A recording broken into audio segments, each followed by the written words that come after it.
How did you feel about when you started on this new album, right, on Fine Line? Had your opinion changed about your self-titled debut? Were there things that you felt in the heat of the moment, in the process of coming out of One Direction and making a solo record, that you would do differently, or that you felt that album didn't quite achieve?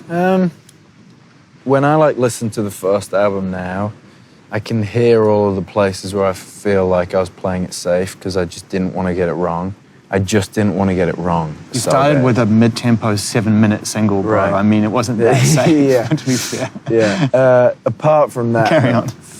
But I guess a big part of going into this album was I spent a lot of time kind of thinking about the whole process of you make an album, then you put it out, and you know, kind of release it, and then you tour it, and all of the bits that I didn't enjoy as much, I kind of went into the second one feeling like I want to work out how to make all of this feel really fun.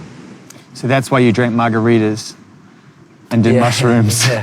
Yeah, I guess. I think it was kind of moved like... out to Malibu. I had this moment where I was like, I would rather not do it than do it and it not be fun. Making this album was all about freedom. Yeah, of course, sounds it. I had a big moment of, I guess through the whole making of this record, I was kind of trying to redefine what success meant to me. For so long, especially in the band, it was like every album got bigger and every tour got bigger, and it was like always growing. And I think when I went to make the first record, it was kind of freeing because I felt like, well, I don't have to do this anymore.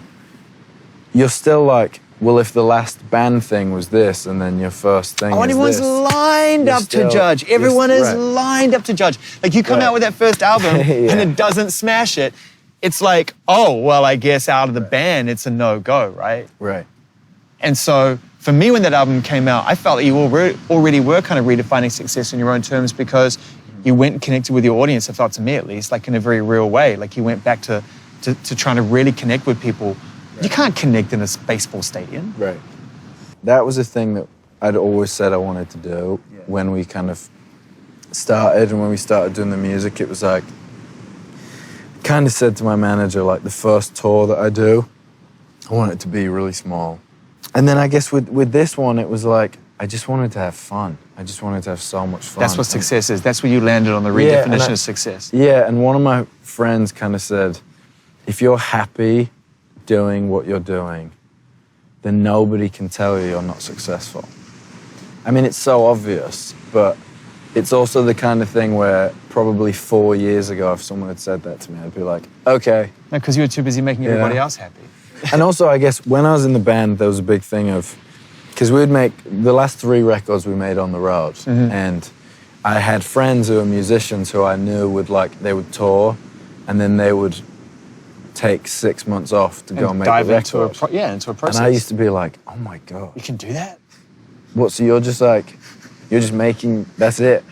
That's all you're doing. You're right in now. room 1607. You're just making... At the Marriott in Hong Kong, trying to nail surrounded a by vocal. 4 mattresses and one over the top. Yeah, exactly.